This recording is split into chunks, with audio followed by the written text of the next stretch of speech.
L'Afrique à l'honneur avec le sommet des 3 bassins de Brazzaville en République du Congo. Débutée le jeudi 26 octobre, cette rencontre de 2 jours vise à mettre en place des mécanismes de protection des forêts tropicales et de l'environnement afin de trouver des solutions pérennes aux effets néfastes du changement climatique.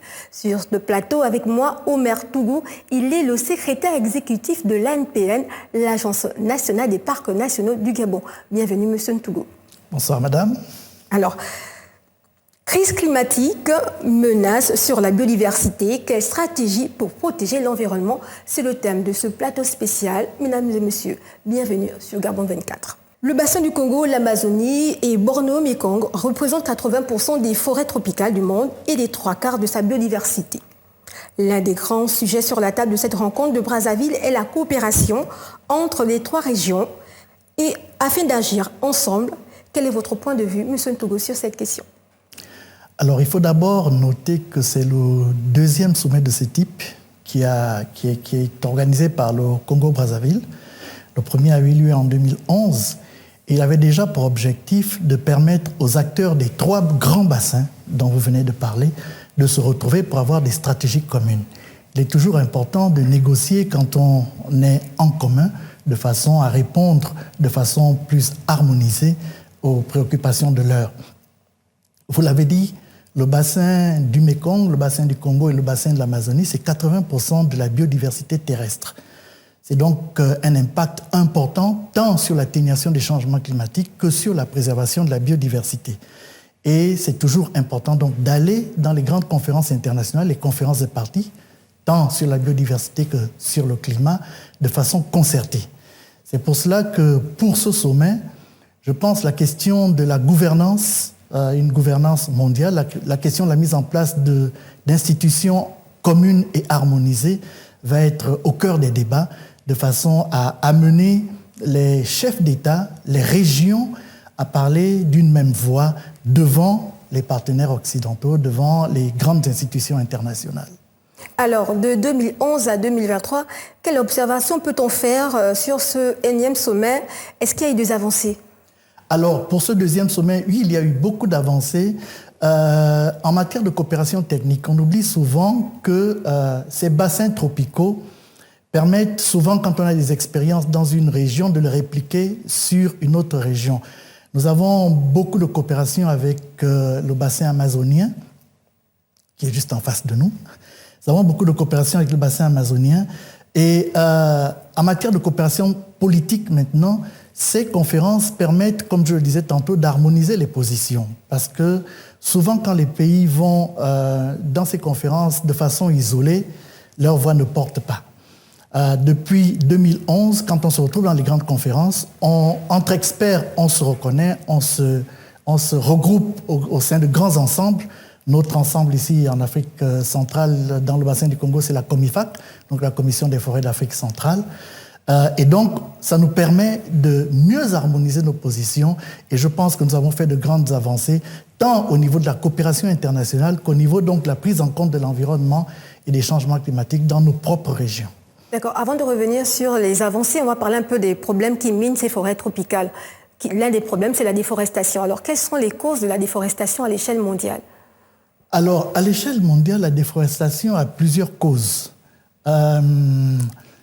Déjà, l'avancée des déserts, c'est une cause naturelle de déforestation.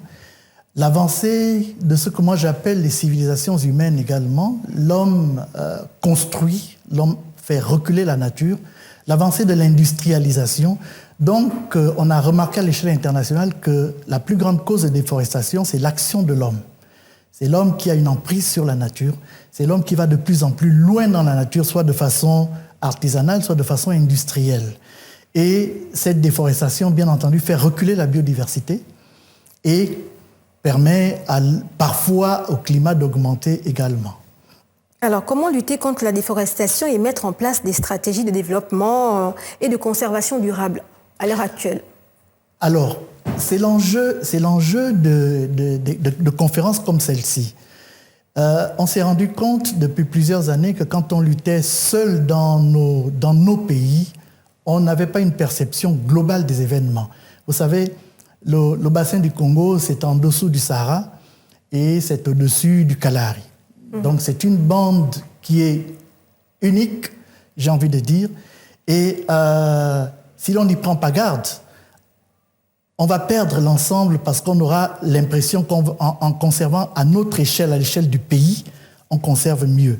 Si on voit les problèmes de déforestation à l'échelle sous-régionale, on peut harmoniser les politiques forestières et environnementales, on peut harmoniser les stratégies de développement, on peut les amener à l'échelle de la sous-région, on peut harmoniser les régimes de sanctions également dans l'ensemble des pays, et on peut voir ce qui déplace les populations, ce qui cause le déplacement des populations. Vous savez qu'en Afrique centrale, par exemple, on a une agriculture parfois qui est itinérante, sur brûlis, ce qui déplace les populations, les causes du déplacement des populations et comment donc pallier à cela.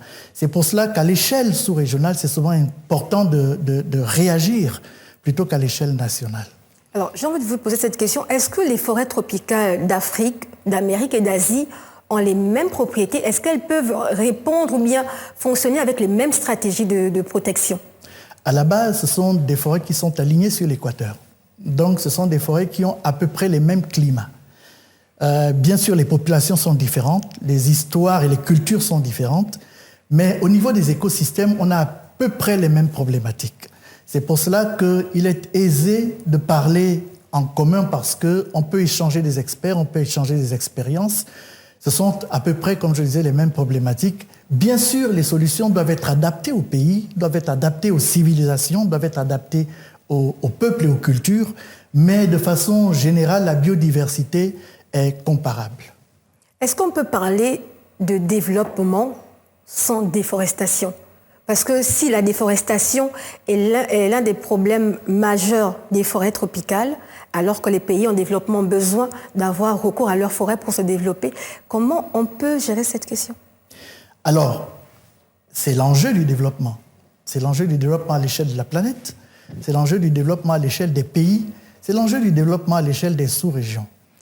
Les pays africains disent que nous avons besoin de nous développer. D'ailleurs, nous participons, je pense, à un peu moins de 5% au réchauffement climatique. Nous avons besoin de nous développer. Et pour nous développer, il faut avoir ce développement nécessairement un impact sur la nature. Mais il est possible de se développer en acceptant une pression minimale sur la nature. Il est possible de se développer en ayant un impact qui respecte de façon, j'ai envie de dire, globale la dynamique des écosystèmes.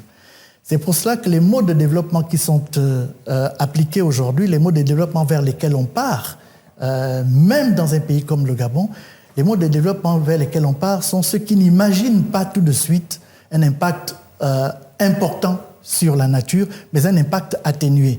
Vous savez que la loi au Gabon impose des études d'impact sur l'environnement pour tout projet industriel, impose des études d'impact pour tout projet tout court. C'est-à-dire qu'avant d'aller impacter l'environnement par le projet que l'on veut mettre en place, il faut d'abord prouver à l'administration que cet impact va être atténué et proposer des mesures d'atténuation. C'est vers ces modèles de développement qu'on est en train de partir aujourd'hui.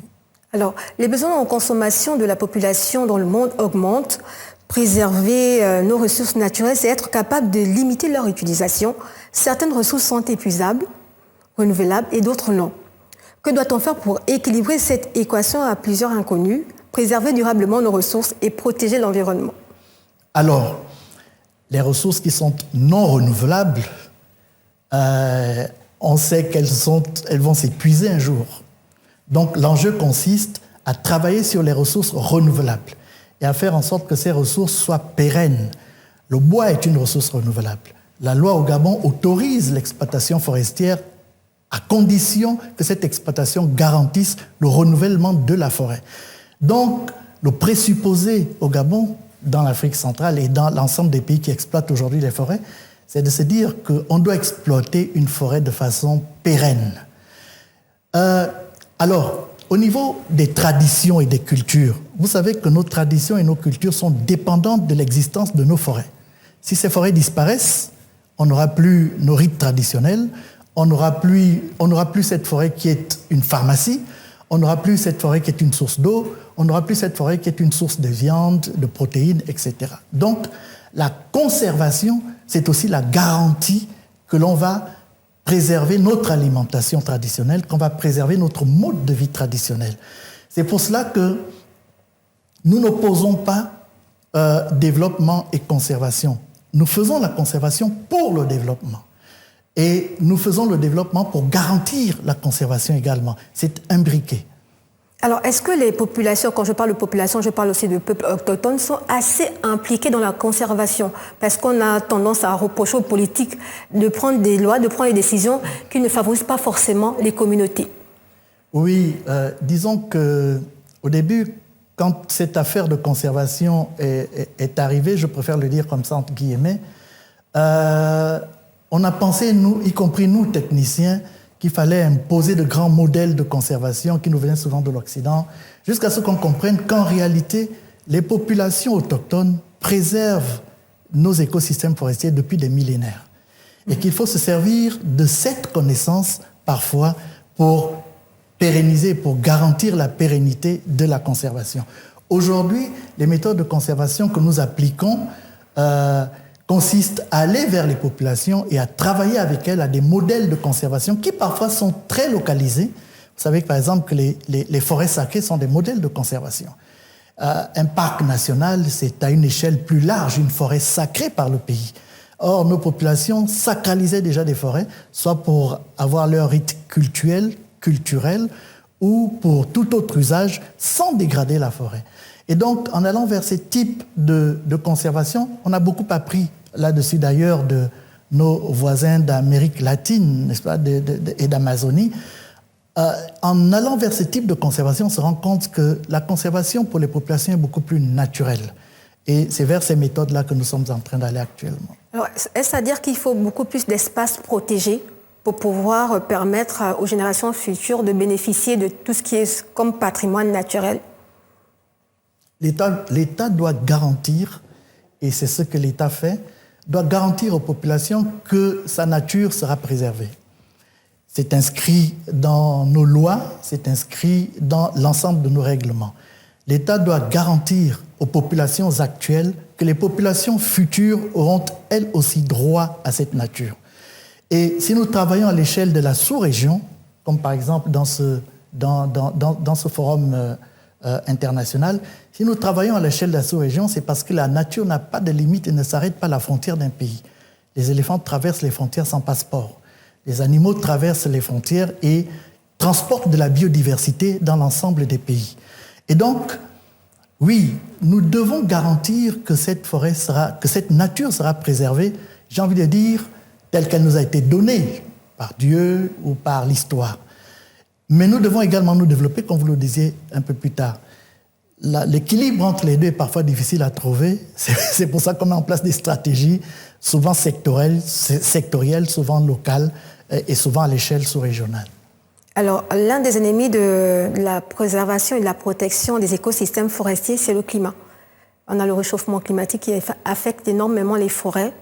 Qu'est-ce qu'il faut faire pour veiller à ce que les forêts restent davantage en état pour lutter contre le réchauffement climatique? Alors, les études scientifiques ont montré que la dégradation du climat est en grande partie la faute de l'homme, disons-le comme ça. C'est-à-dire que c'est l'industrialisation qui a rejeté dans l'atmosphère plus de carbone que nécessaire. Et aujourd'hui, donc, on va vers un réchauffement climatique qui menace donc de déséquilibrer le climat à l'échelle mondiale. La situation que nous avons dans le bassin du Congo, dans le bassin amazonien et dans le bassin du Mékong, c'est que nous sommes des capteurs, nous sommes des puits de carbone, nous sommes des capteurs donc nous sommes des stabilisateurs du climat, je voulais dire. Et l'homme en Afrique centrale n'a pas encore la capacité de détruire la nature de façon, j'ai envie de dire, à déséquilibrer le climat. Nous sommes plutôt ceux qui disons à la communauté internationale que nous avons la capacité de conserver cette biodiversité, ces forêts qui captent le climat. Nous avons la capacité donc de les préserver, mais nous avons besoin de la coopération internationale pour le faire dans de très bonnes conditions.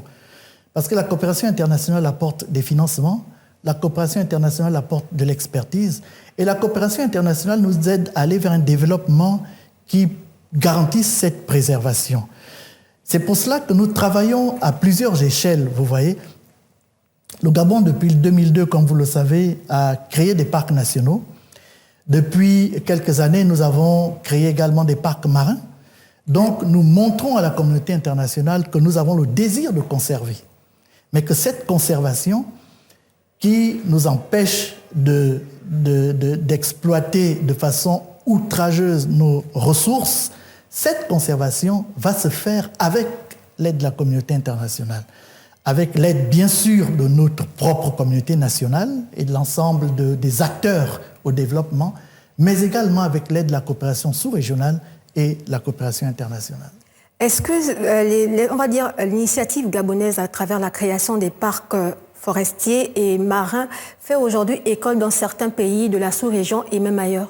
Bien entendu, le Gabon est leader aujourd'hui en Afrique centrale parce que avec la création des parcs nationaux, avec la mise en place de l'Agence nationale des parcs nationaux, avec la création des parcs marins, nous avons développé en Afrique centrale, dans le bassin du Congo, un modèle de développement. Et les partenaires internationaux ont suivi, les partenaires techniques et financiers ont suivi, nous accompagnent aujourd'hui dans la préservation de ces parcs. Après l'ère de la conservation, nous entrons maintenant dans l'ère du développement durable, de la valorisation de ces aires protégées. Et nous travaillons aujourd'hui à des stratégies pour mettre en valeur l'ensemble des sites que nous avons, que nous conservons depuis 2002. Le modèle du Gabon commence à être repris un peu dans la sous-région, du moins nous permet d'avoir une très forte voix dans les organisations sous-régionales dans lesquelles nous sommes représentés. Et c'est d'ailleurs le message que porte le ministre des Eaux et Forêts là à ce sommet des trois bassins, pour dire que le Gabon et la sous-région Afrique centrale ont une forte tradition de conservation maintenant. Et nous voulons montrer à l'échelle internationale que cette forte tradition de conservation doit être durable, doit être pérenne. Alors, vous avez anticipé sur une question. Vous parlez de la participation du Gabon à ce sommet. Est-ce à dire que le Gabon montre ainsi à la communauté internationale son leadership des questions environnementales et la continuité de ce qui a déjà été fait? Oui, absolument. Le Gabon montre à la communauté internationale, effectivement, que nous sommes en Afrique centrale, nous sommes leaders dans ces questions-là aujourd'hui. Le ministre des Eaux et Forêts a été clair. Il nous a très clairement signifié que la politique de préservation et de conservation de la nature, les engagements du Gabon vont se perpétuer. Et puis, je voudrais signaler que c'est le premier sommet multilatéral dans lequel le président de la transition va. Et c'est un sommet sur l'environnement.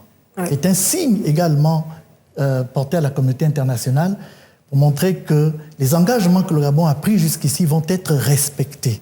C'est le premier déplacement multilatéral de notre chef d'État. Il va porter la voix du Gabon et montrer la présence du Gabon dans ces questions environnementales et que cette présence ne sera pas rompue, au contraire, par la transition. Alors, plusieurs organismes internationaux, dont l'Union internationale pour la conservation de la nature, le Programme des Nations Unies pour l'environnement et le Plan climat agissent pour un développement respectueux de la nature. Est-ce qu'il faudrait qu'on ait plus d'organismes pour porter les questions environnementales dans tous les sommets et peut-être impliquer tous les États à respecter certains engagements? Alors, beaucoup plus d'organismes travaillent sur cette question. Vous avez l'Union européenne, l'Agence française de développement, vous avez la Banque mondiale, la Banque africaine de développement. La plupart des organisations internationales, des organisations de coopération même internationales, travaillent sur cette question. Et au Gabon, c'est particulièrement patent parce que nous travaillons avec ce panel d'institutions. Et quand nous allons dans les conférences internationales, souvent, ces organisations nous accompagnent pour porter la voix du Gabon ou la voix d'Afrique centrale dans les négociations qui sont faites sur l'environnement et parfois même sur le climat. Et donc, oui, la plupart, me semble-t-il, des grandes organisations internationales se sont mises au vert du climat et de la biodiversité et accompagnent les pays d'Afrique centrale, les pays, je pense, des trois bassins, dans la résolution de ces questions environnementales et climatiques. Alors, depuis la rencontre de Rio de 1992 à ce jour, est-ce qu'on peut se permettre de dire que les choses avancent dans la prise de décision et l'atteinte des objectifs? Alors, incontestablement, les choses avancent. De 92 à aujourd'hui, moi j'ai été au sommet de 2002 à Johannesburg, quand le Gabon a annoncé la création des parcs nationaux. J'ai été en 2015 à la COP21 à Paris. J'étais en 2011 au premier sommet des 3 bassins. Et les préoccupations ont incontestablement évolué. Le sommet de Rio a été un acte fondateur parce que c'est le sommet de Rio qui a lancé la Convention sur la biodiversité et la Convention cadre sur les changements climatiques. Il y a également la Convention sur la désertification dont on parle le moins. Ces deux conventions ont fait évoluer les préoccupations internationales, ont fait évoluer la coopération internationale, ont fait évoluer les questions techniques, ont fait évoluer l'expertise dans les pays et nous ont amenés à reconsidérer l'environnement, non plus en dissociant l'environnement du développement, mais en intégrant l'environnement dans les processus de développement. Aujourd'hui, on aura une conférence des parties, je pense, sur les changements climatiques à la fin du mois de novembre, il me semble. Oui, bien sûr. Eh bien, il faudra faire le bilan de la COP21 à Paris, voir les avancées, le bilan de la coopération internationale, parce que ce dont les pays africains se plaignent souvent, c'est que quand on va dans ces conférences, eh bien, on nous promet que le panier de ressources va augmenter, mais quand on retourne dans les pays, les préoccupations sont plus difficiles et la captation des financements également. Donc, ce sont ces questions qui intéressent aujourd'hui les pays, mais quand on voit, par exemple, vous avez cité CAFI, l'implication de la Norvège dans le financement de la conservation dans le bassin du Congo, on peut dire qu'effectivement, depuis Rio, les préoccupations environnementales à l'échelle mondiale se sont améliorées et ont évolué. D'accord. On va revenir sur la COP21 de Paris où certaines décisions ont été prises qui n'ont jamais abouti à ce jour. Selon vous, pourquoi et qu'est-ce que l'ensemble des États qui revendiquent notamment les financements, doivent faire pour pouvoir avoir gain de cause? Vous savez, ça a toujours été une bataille de COP en COP. Ça a toujours été une bataille entre les pays qui ont besoin de financement et les pays qui pourvoient les financements. Et vous allez remarquer que cette bataille que l'on retrouve dans les COP, elle est un peu différenciée dans les pays parce que les pays occidentaux qui sont pourvoyeurs de financement pour l'environnement promettent des montants dans les conférences de parties avec des mécanismes qui sont définis à la fin de ces conférences de parties. Et puis, bon, ces montants n'arrivent pas tels que prévus. Mais pourtant, dans les coopérations bilatérales, ça évolue beaucoup. Dans la coopération avec l'Union européenne, avec l'Agence française de développement, avec le PNUD, avec même la Banque africaine de développement, avec la Banque mondiale. Dans ces différentes coopérations sur l'environnement, les problématiques évoluent. Donc on peut dire que quand les pays négocient de façon bilatérale avec ces agences multilatérales, parfois, on évolue beaucoup plus vite que ce qu'on attend des conférences des parties.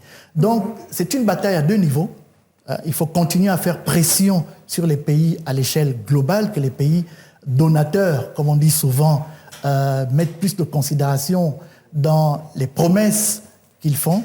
Et d'autre part, il faut continuer à se battre aussi à une échelle beaucoup plus régionale, beaucoup plus nationale pour capter ces financements. Je vous remercie, M. Ntougou. C'est sur ces conclusions que prend fin ce plateau spécial. Madame, Monsieur, merci à vous d'avoir été des nôtres sur Gabon 24. L'actualité est en continu.